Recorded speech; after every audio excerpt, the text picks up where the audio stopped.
In the high secluded valleys of Bhutan, long before the glint of silver caught the mountain light, life moved to a different rhythm. Here, trade was not a matter of coins changing hands. It was a personal, tangible exchange. People bartered. They swapped one essential good for another, a system as old as the mountains themselves.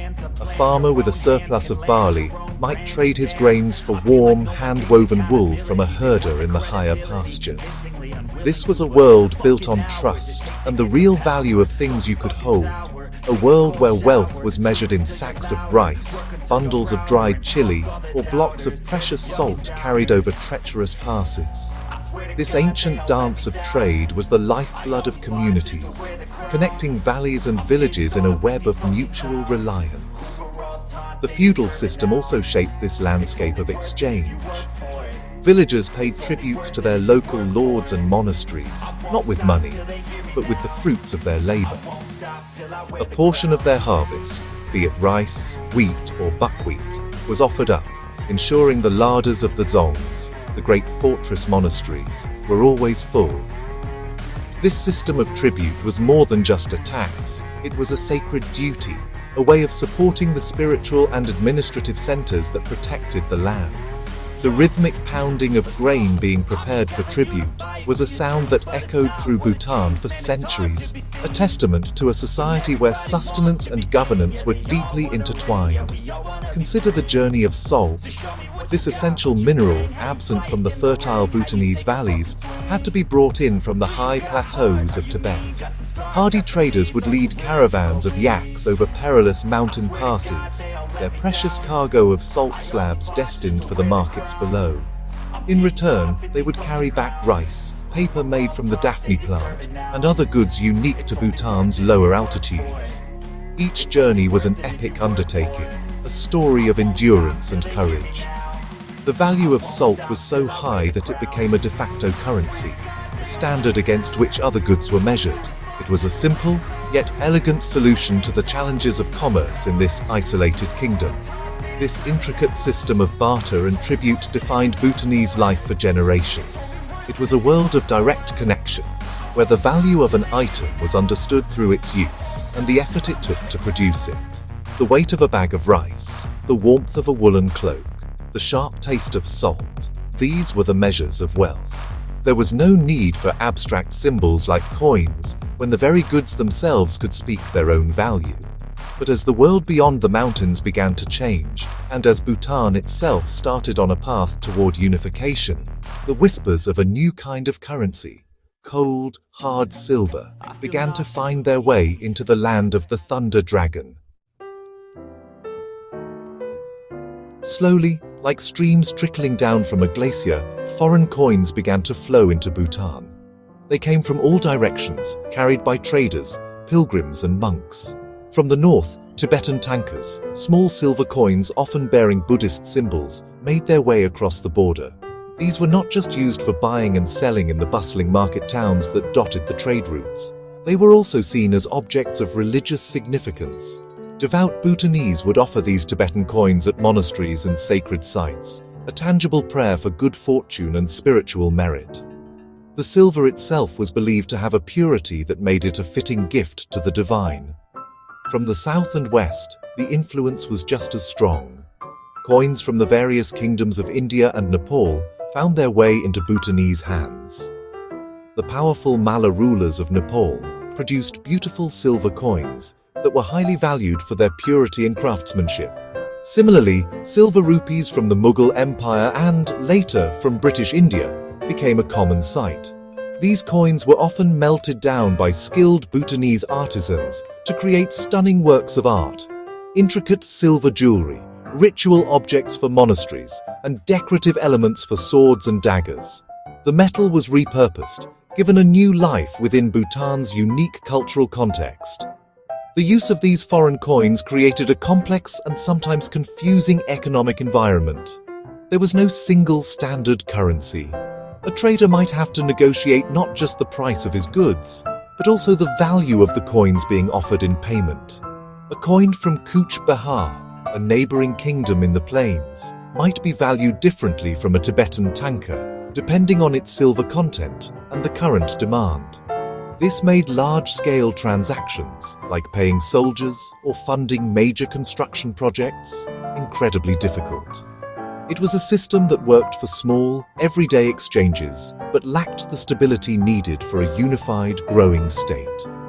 Despite these challenges, the presence of silver coins fundamentally changed Bhutan's relationship with wealth. For the first time, value could be stored in a small, portable, and durable form. A person's wealth was no longer tied solely to perishable goods like grain or livestock. Silver represented a more permanent and universally accepted form of riches.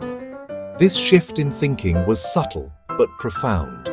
It laid the groundwork for Bhutan to one day create its own currency, a currency that would not just facilitate trade, but also proclaim the kingdom's sovereignty and unique identity to the world.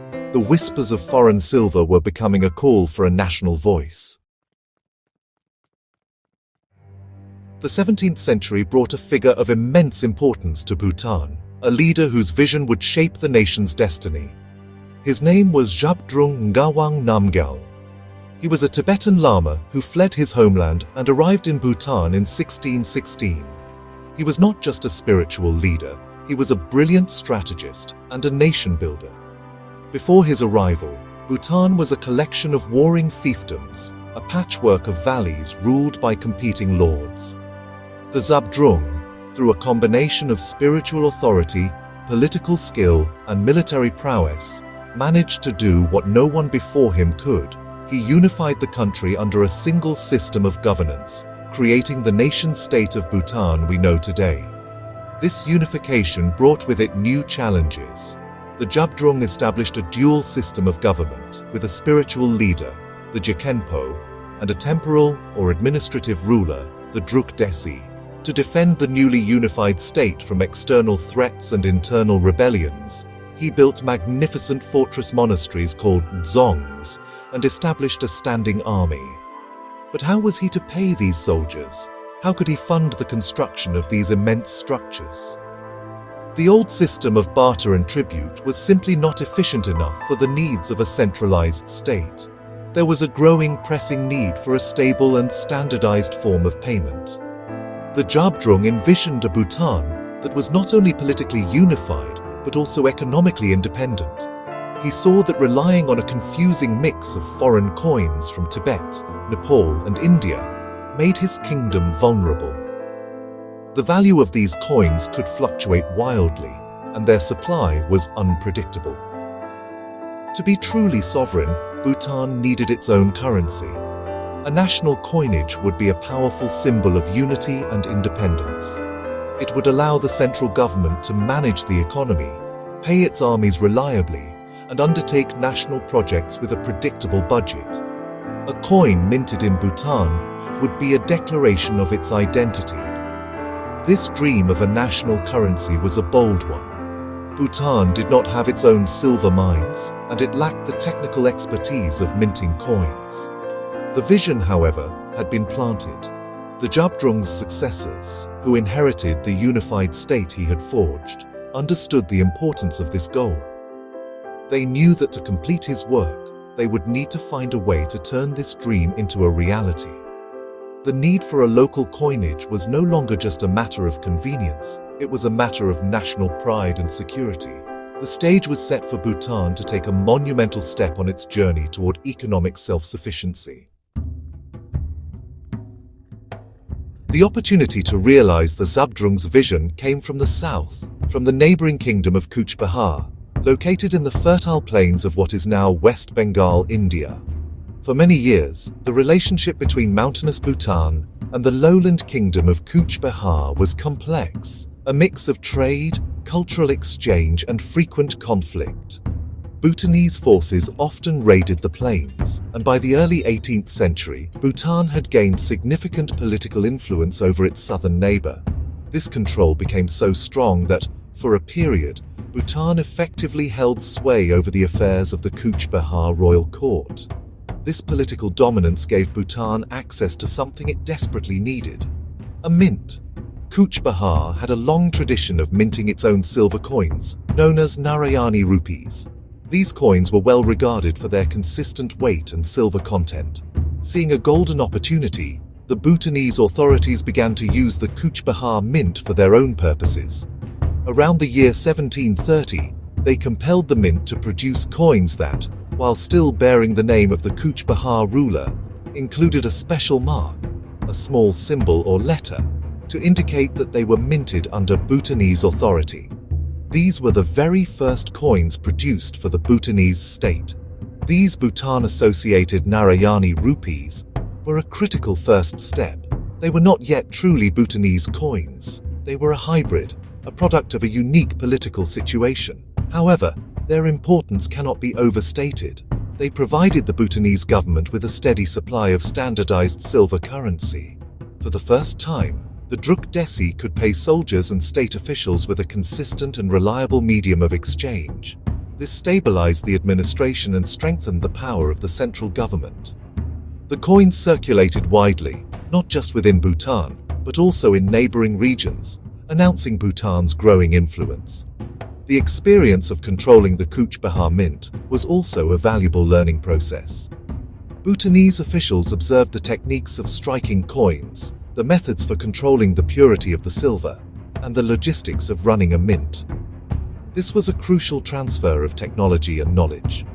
Although Bhutan's direct control over Cooch Behar would eventually wane due to the rising power of the British East India Company, the lesson had been learned.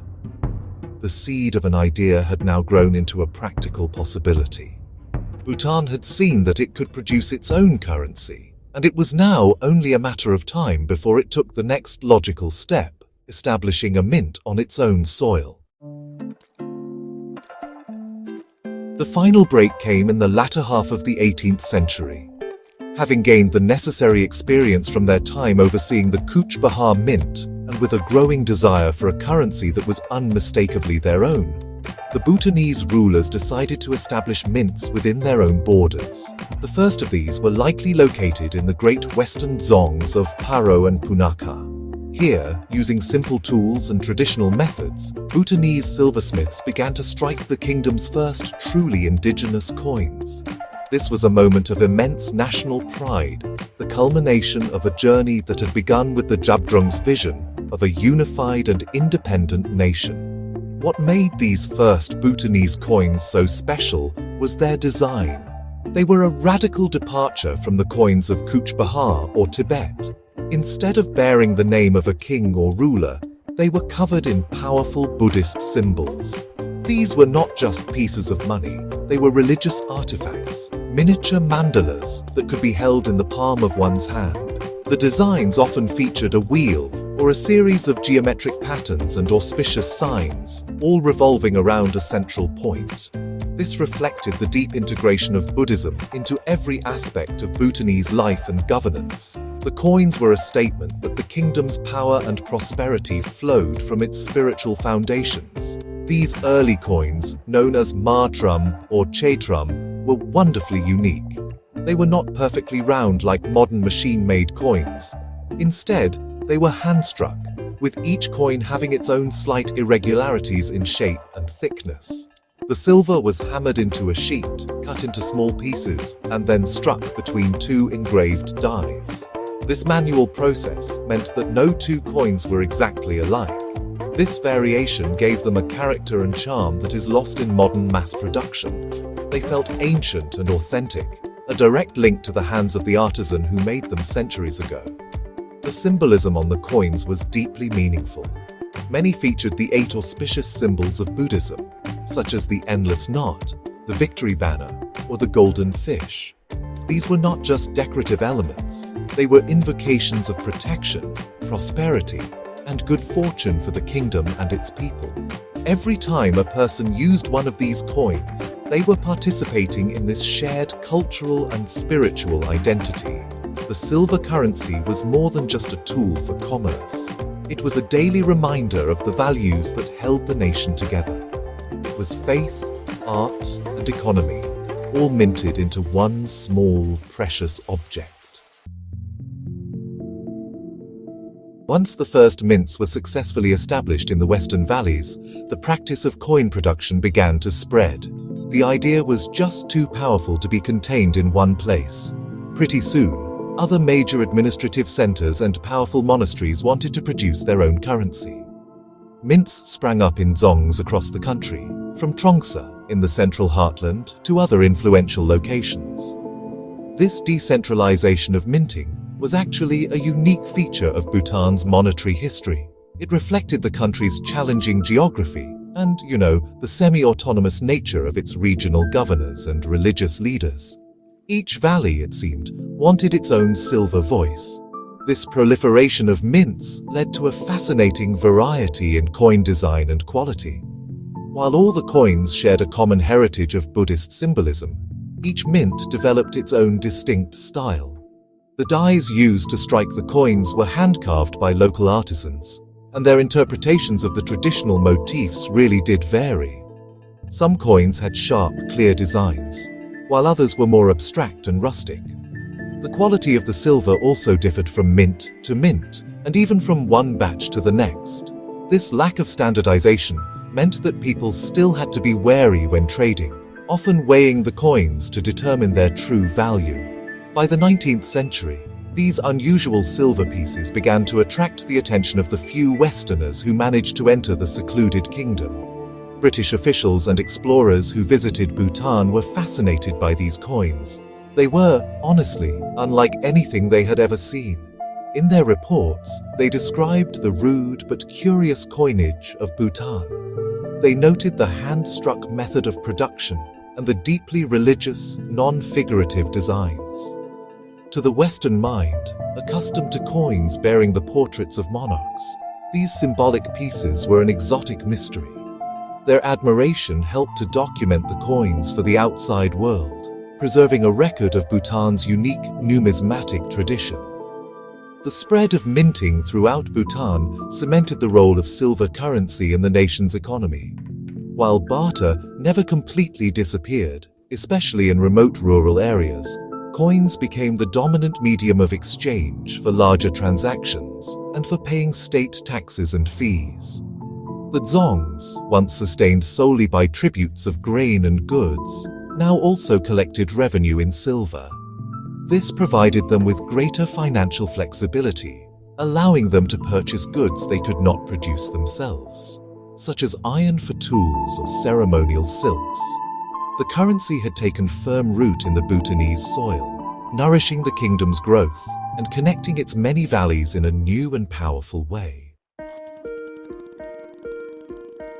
The decentralized nature of coin production in Bhutan evolved into a unique system known as debang. Under this system, the authority to mint coins was not held exclusively by the central government. Instead, it was granted to, or, assumed by various powerful entities across the kingdom. The Drukdesi, the temporal ruler, issued coins from the main mints at Punakha and Thimphu. However, influential regional governors, known as penlopes, also minted their own coins to fund their administrations and assert their local power. The penlop of Trongsa and the penlop of Paro, two of the most powerful figures in the country, were prolific issuers of currency. Furthermore, and perhaps most uniquely, major monasteries were also involved in minting. The spiritual heart of the nation beat strongly within its currency. Monastic bodies saw the minting of coins, especially those bearing sacred symbols, as an act of merit.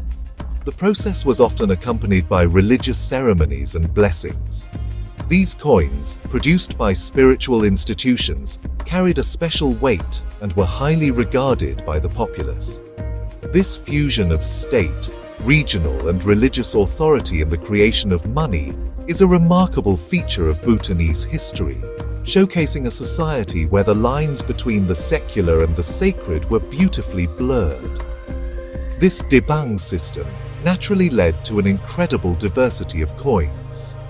A merchant in a marketplace might encounter several different types of chi trum in a single day.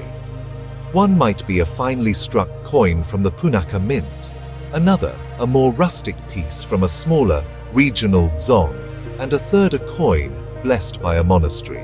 While this created a rich tapestry of numismatic art, it also posed practical problems.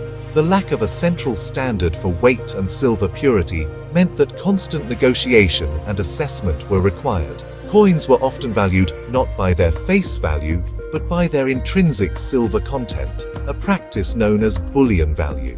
Despite its complexities, the Dabang system served Bhutan for a significant period. It was a flexible system that adapted to the country's political landscape, where power was often distributed among several key players.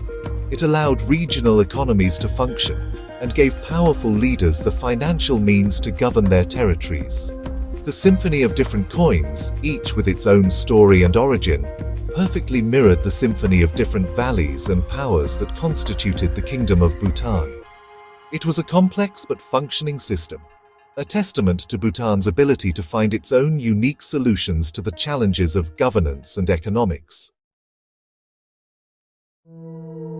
As the 19th century gave way to the 20th, the world outside Bhutan was changing rapidly, and these changes began to blow through the high mountain passes. The establishment of the hereditary monarchy in 1907 under King Ugyen Wangchuck marked the beginning of a new era of centralization and modernization. The old Dabang system, with its confusing variety of coins, was no longer suitable for a modernizing state that sought to engage more with the outside world. The first two kings of Bhutan initiated a series of reforms aimed at standardizing the nation's currency and bringing it more in line with international practices. One of the most significant changes was the gradual debasement of the silver coinage. As the price of silver on the world market rose, it became just too expensive to mint coins from pure silver. The government began to reduce the silver content of the coins, mixing it with other less valuable metals. This was a practical necessity to keep the currency in circulation. Over time, the silver content dropped further and further, until the coins were made mostly of copper or brass, with only a thin silver wash on the outside. This marked the beginning of the end for the traditional silver chitrum. Alongside the change in metal content, there was a shift in production methods. The old, laborious process of hand-striking coins was slowly replaced by modern machinery. The first machine-struck coins were introduced in the late 1920s. These coins were uniform in size, weight, and design, a stark contrast to the charmingly irregular coins of the past. The designs also began to change, moving away from purely abstract religious symbols to include more recognizable motifs and eventually inscriptions in the Dzongkha script. This was a clear move towards a modern, national currency that was easy to use and recognize. The transition was not always smooth. For a time, both the old hand-struck coins and the new machine-made coins circulated side by side, creating a complex monetary landscape. People were often reluctant to accept the new coins with lower silver content, preferring the old, purer silver pieces. However, the government persevered with its modernization program. Copper and brass coins became the new standard for everyday transactions. The age of silver, which had defined Bhutan's currency for nearly 2 centuries, was drawing to a close, making way for a new chapter in the nation's economic story. The final chapter in the story of Bhutan's traditional coinage came in the second half of the 20th century. Under the visionary leadership of the third king, Jigme Dorji Wangchuck, Bhutan embarked on a period of rapid development and opened its doors to the world. A modern economy required a modern currency. The old system of metal coins was no longer sufficient for the scale of the nation's ambitions. In 1974, a momentous change occurred. Bhutan introduced its first paper money and decimalized its currency. The ngultrum was born, with 100 chetrum making 1 ngultrum. This new currency was pegged at par to the Indian rupee, a move that stabilized Bhutan's economy and facilitated trade with its largest partner. The introduction of the ngultrum marked the official end of the silver coin era. While some new coins were still minted, they were part of the new decimal system and were made of modern alloys like aluminum and bronze. The beautiful, irregular silver chitram that had served the kingdom for centuries were officially withdrawn from circulation. They vanished from the marketplaces and became relics of a bygone age, tucked away in chests and cupboards as family heirlooms. The sound of commerce was no longer the clink of silver, but the rustle of paper banknotes, a sound that symbolized Bhutan's entry into the modern global economy. India played a crucial role in this monetary transformation. The Indian government provided technical assistance and support for Bhutan's currency modernization. The new Ngultram notes were initially printed in India, and the Indian Mint helped produce Bhutan's new decimal coins. This partnership was a key element of the close and special relationship between the two nations. It ensured that Bhutan's transition to a modern monetary system was smooth and successful, providing a stable economic foundation for the country's remarkable journey of gross national happiness and sustainable development. Today, Bhutan's early silver coins are no longer used for trade. They have become prized collector's items, sought after by numismatists around the world. Their value lies not in their silver content, but in their rarity, their unique artistic designs, and the rich history they represent. Each coin is a miniature time capsule, telling a story of faith, governance, and artistry. They speak of a time when wealth was measured in hammered silver, when monasteries minted money, and when a nation's soul was imprinted on its currency. They are a precious link to the past, a tangible piece of the incredible journey of the land of the